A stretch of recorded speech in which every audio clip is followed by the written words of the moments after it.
जय हिंद दोस्तों। चलिए क्लास 9 का एक्सरसाइज 7.3 को हम देखते हैं। इसमें क्वेश्चन नंबर 1 में क्या कहा गया है कि त्रिभुज ए बी सी और त्रिभुज डी बी सी एक ही आधार बी सी पर बने दो समद्विबाहु त्रिभुज इस प्रकार है कि ए और डी भुजा बी सी के एक ही ओर स्थित दो बिंदु है। ठीक है ना। यदि ए डी को बढ़ाने पर बी सी को पी पर प्रतिच्छेद करे तो दर्शाइए कि त्रिभुज ए बी डी सर्वसम त्रिभुज होगा ए सी डी की। ठीक है। क्या कहा गया कि त्रिभुज ए बी सी और त्रिभुज डी बी सी, त्रिभुज ए बी सी यानी कि ये बड़ा वाला त्रिभुज, ठीक है ना, और एक त्रिभुज डी बी सी यानी कि डी बी सी ये छोटा वाला त्रिभुज क्या दिया है, एक ही आधार यानी कि जो बी सी है ना इसी आधार पे ए बी सी भी है और डी बी सी, दोनों त्रिभुज क्या है एक ही आधार बी सी पे स्थित है। ठीक है ना। और दोनों क्या समद्विबाहु त्रिभुज है। समद्विबाहु बोला गया है क्या है, यानी कि इसका ए बी और इधर ए सी बराबर होगा और इसका बी डी बराबर होगा किसके, सी डी के बराबर होगा, क्योंकि समद्विबाहु त्रिभुज है। और क्या बोला गया कि ए और डी जो है ना, ए और डी जो दिख रहा है ए बी सी भुजा की एक ही ओर स्थित दो बिंदु है। ठीक है ना। दोनों क्या है एक ही ओर स्थित है। भुजा बी सी के एक ही ओर स्थित दो बिंदु, यदि ए डी को बढ़ाने पर यानी कि ए डी को जब हम बढ़ाएंगे ना, ए डी को जब बढ़ाते हैं तो पी पर आके क्या हो रहा है कि बीसी पे एक पॉइंट है पी, इस पे क्या होता है आके प्रतिच्छेद करता है। बढ़ाने पर बीसी को पी पर प्रतिच्छेद करें तो दर्शाइए कि त्रिभुज ए बी डी यानी कि त्रिभुज ए बी डी, त्रिभुज ए बी डी इस त्रिभुज को दिखाना हमको किसे, ए सी डी से दिखाना है कि ये सर्वांगसम त्रिभुज है। ठीक है। और इस क्वेश्चन नंबर में कुल 4 पार्ट है। ठीक है ना। सभी पार्ट को हमको क्या करना है इसमें बनाना है। तो चलिए हम क्वेश्चन नंबर एक का एक नंबर हम बनाते हैं कि इसमें 4 भाग है, एक भाग को हम इसमें बनाते हैं।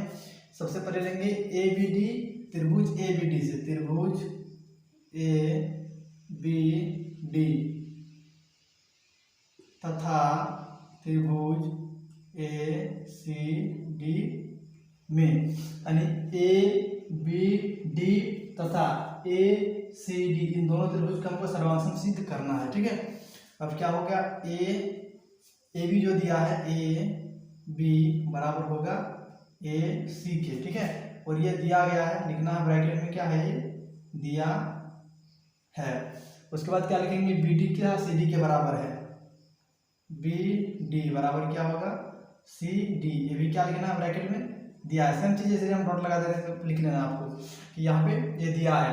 फिर क्या होगा, जो देखिए जो ए डी है ना, ये ए डी दिख रहा है, ए और डी ये इस त्रिभुज में भी है और उधर वाला त्रिभुज में भी आ रहा है। तो हम क्या लिख सकते हैं ए डी बराबर ए डी। अब क्या लिखेंगे यहाँ पे पता ही है क्या लिखना है, उभयनिष्ठ भुजा, उभयनिष्ठ भुजा, उभयनिष्ठ भुजा हो गया। तो क्या हो गया, ए साइड है ए भी साइड है और ये भी क्या साइड है, यानी कि भुजा भुजा भुजा भुजा भुजा भुजा भुजा भुजा और क्या लिखेंगे इसको एस एस नियम से, एस एस एस सर्वांग समता नियम से, सर्वांग समता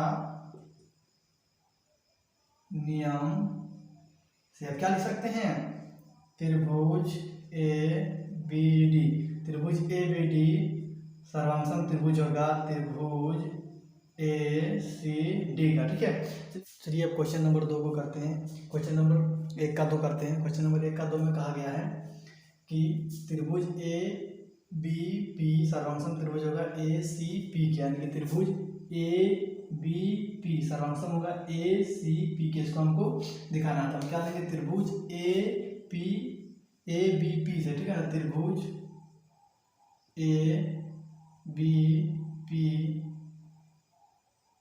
तथा त्रिभुज ए सी पी में, त्रिभुज ए बी पी तथा त्रिभुज ए सी पी में।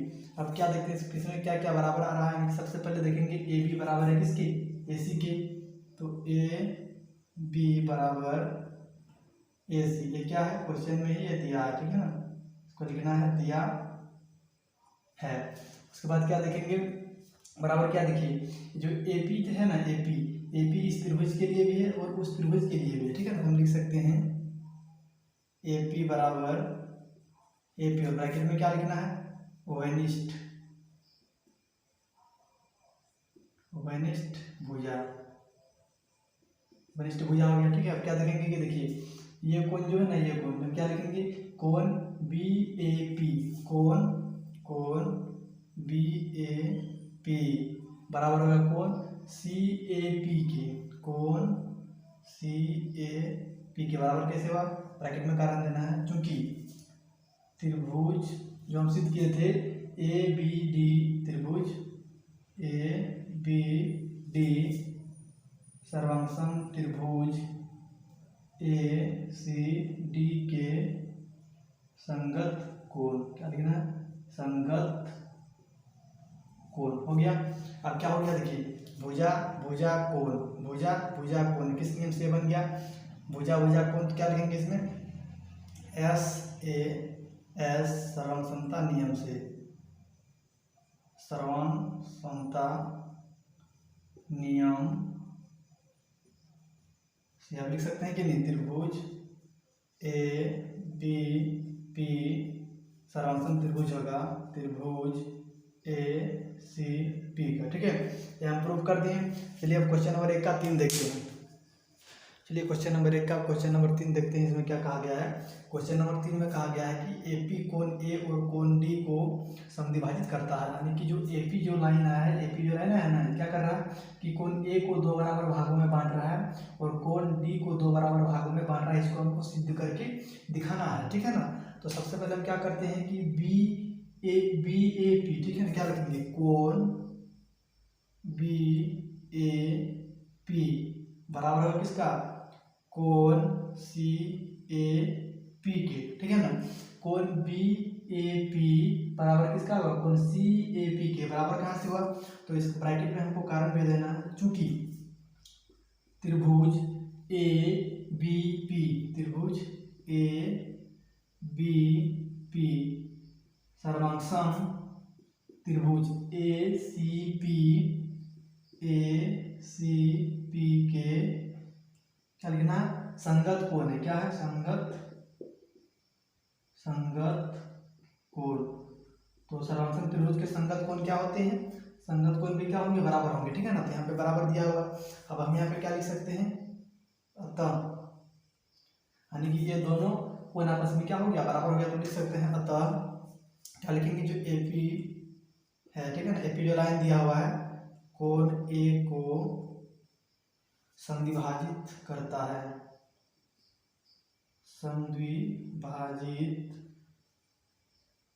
समद्विभाजित करता है, हो गया, ठीक है ना। अब हमको क्या करना है, अब डी को जो है ना, डी को 2 बराबर भाग बन रहा है कोण एपी, तो हमको ये सिद्ध करके दिखाना है। तो उससे पहले हमको क्या करना होगा, इस त्रिभुज को और इस त्रिभुज को सर्वांगसम सिद्ध करना होगा, ठीक है। त्रिभुज बी पी डी त्रिभुज सी पी डी और सर्वांगसम सिद्ध हो गया, ठीक है ना, ये त्रिभुज और ये त्रिभुज, तो क्या होगा, कोण ये जो दोनों कोण दिख रहा है बी डी पी और सी डी पी बराबर होगा, ठीक है ना। तो सबसे पहले सर्वांगसम सिद्ध करेंगे, तो त्रिभुज बी पी डी, त्रिभुज बी पी डी तथा त्रिभुज सी पी डी में, ठीक है, दोनों त्रिभुज को लेना है और इसमें देखते हैं क्या क्या बराबर दिया हुआ। सबसे पहले देखेंगे कि बी डी सी डी के बराबर है, यानी कि जो बी डी बराबर सी डी, और ये कहाँ से आया, एक क्वेश्चन में ही दिया, तो लिखना है क्या, दिया है, हो गया ये, ठीक है ना।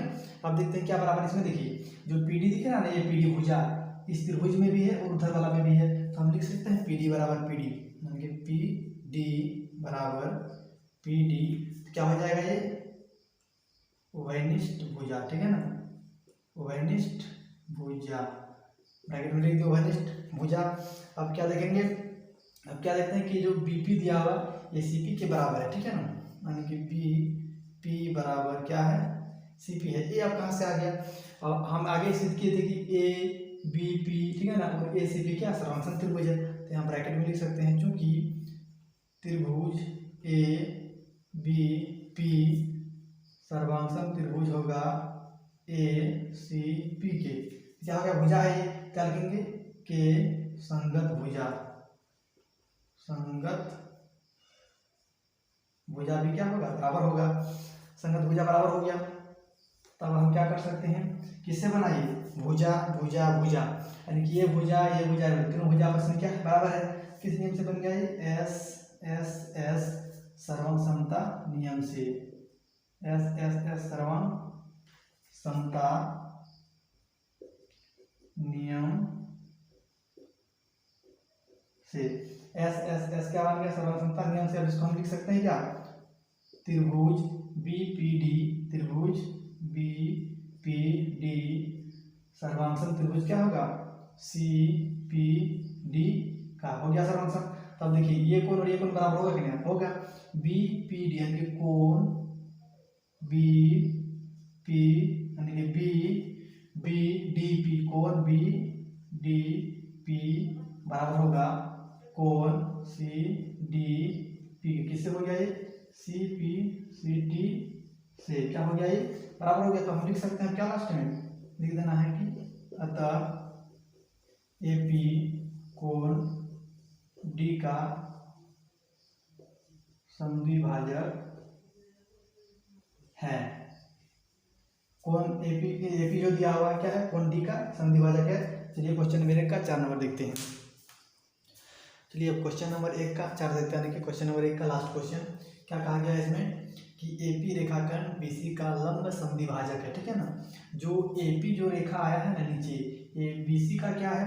एक लंब भी बन रहा है और समद्विभाजक कर रहा है। ठीक है ना? बीपी और सीडी को बराबर भागों में भी बांट रहा है और जो लंब आने की क्या कि 90 डिग्री का कोण भी बना रहा है। इसको हमको सिद्ध करके दिखाना है। ठीक है ना? तो हम क्या लेंगे? त्रिभुज ए बी पी। ठीक है ना? त्रिभुज ए बी पी सर्वांशम त्रिभुज ए सी पी। हम कहाँ से ले ली? ए बी पी सर्वांशम त्रिभुज ए सी पी। हम अपने से नहीं लिखे। ठीक है? इसको हम सिद्ध किए हैं कि ब्रैकेट में क्या लिखेंगे? इसका कारण सिद्ध किया। ठीक है ना? सिद्ध किया। इसको हम आगे सिद्ध कर दिए हैं। अब अगर इसको हम सिद्ध किए हैं तो देखिए A B P A C P, इसमें ये दोनों भैया इसी त्रिभुज का है। ठीक है ना? तो बी पी बराबर सी पी हो सकता है। नहीं हो सकता है क्या? होगा बी पी बराबर सी पी होगा ना? किससे होगा? सी पी सी टी से। सी पी सी टी से बराबर कर दिए, बराबर हो गया। अब हम देखते हैं कि कोण। ठीक है ना? कोण ए पी बी, कोण ए पी बी बराबर होगा कोण ए पी सी का, कोण ए पी सी का। ये बराबर हो गया। ये दोनों बराबर है। ए बी किससे होगा? सी पी सी डी से बराबर हो जाएगा। होगा ना? जब इन दोनों त्रिभुज को हम सर्वांशम सिद्ध कर दिए हैं तो सर्वांशम त्रिभुज के संगत भाग सभी क्या होते हैं? बराबर होते हैं।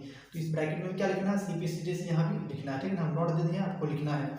अब जब इसको हम बराबर कर चुके हैं तो अब हमको आगे क्या करना है कि आगे अब हमको देखना है कि कोण जो ए दिया हुआ कोण ए पी बी जोड़ कोण ए पी सी बराबर क्या होगा? 180 डिग्री होगा। 180 डिग्री कैसे हो गया? देखिए कोई भी एक लाइन है। ठीक है? उस पर अगर दो कोण मान लेते हैं एक्स और ये वाई है, एक्स और वाई मान लेते हैं, तो एक्स प्लस वाई बराबर क्या होता है? 180 डिग्री होता है। क्यों? क्योंकि एक रेखिक युग्म बना रहा है। क्या बना? रेखिक युग्म। तो ब्रैकेट में हम कारण क्या देंगे? रेखिक युग्म देना है। क्या देना है कारण? यहाँ रेखिक युग्म, रेखिक युग्म हो गया। अब हमें क्या लिख सकते हैं? देखिए जहाँ कोण ए पी बी है, ठीक है ना, ये दोनों तो आपस में बराबर है। हम अब क्या लिख सकते हैं? कोण ए पी बी प्लस कोण ए पी बी, यानी कि ए पी सी जो है ना, इसके जगह पर हम इसको लिख सकते हैं क्योंकि दोनों आपस में क्या है? बराबर है, बराबर 180 डिग्री। अब ब्रैकेट में यहाँ रीजन देना है क्योंकि कोण ए पी सी बराबर कोण ए बी पी, ये होता है कोण A B P, A P B. ठीक है? दोनों बराबर है तो हम इसके जगह पे इसको लिख सकते हैं, तो इसके जगह पे इसको भी लिख सकते थे। अब क्या हो गया? आप लिख सकते हैं कि 2 ए पी बी बराबर क्या आ गया? 180 डिग्री। अब दो इधर गुना में उधर जाएगा तो भागा में होगा। कोण ए पी बी बराबर 180 में से 2 अब क्या होगा? भाग लग जाएगा। कटा देते हैं, 90 बार में क्या होगा? कट जाएगा। अब क्या आया? इधर बना दो, जगह नहीं तो हम इधर बनाना है। ठीक है ना? समझना है क्या होगा? त्रिभुज ए पी बी, त्रिभुज ए पी बी बराबर बराबर कितना आ गया 90 डिग्री। तो हमको 90 डिग्री चाहिए था। अब ये दोनों कोण आपस में क्या था, ए पी बी और ए पी सी दोनों बराबर था। तो इधर अगर 90 आया, ठीक है ना, अगर इधर मेरा कितना आया 90 आया, तो इधर भी कितना होगा 90 ही होगा। तो ये हम लोगों को सिद्ध करना था कि दिखाइए कि जो एपी लाइन है ए बी सी पे लंब भी और समद्विभाजक है। तो समद्विभाजक तो बीपी बराबर सीपी, तो हम आगे ही सिद्ध कर दिए बीपी बराबर सीपी, ठीक है ना, सीपी से सिद्ध हो गया है। और 90 डिग्री भी क्या किया, सिद्ध कर दिया। तो आप लिख सकते हैं कि अतः क्या लिख सकते हैं कि एपी रेखाखंड, एपी रेखाखंड, ठीक है, बीसी का लंब भी है और समद्विभाजक भी है, ठीक है ना, समद्विभाजक है, लंब समद्विभाजक है। चलिए क्वेश्चन नंबर 1 कंप्लीट कर दिए। क्वेश्चन नंबर 1 में क्या था, पार्ट 1, पार्ट 2 और पार्ट 3 था, 4 क्वेश्चन था क्वेश्चन नंबर 1 में ही। अब क्वेश्चन नंबर 2 को हम देखेंगे नेक्स्ट वीडियो में, ठीक है ना। तब तक के लिए जय हिंद।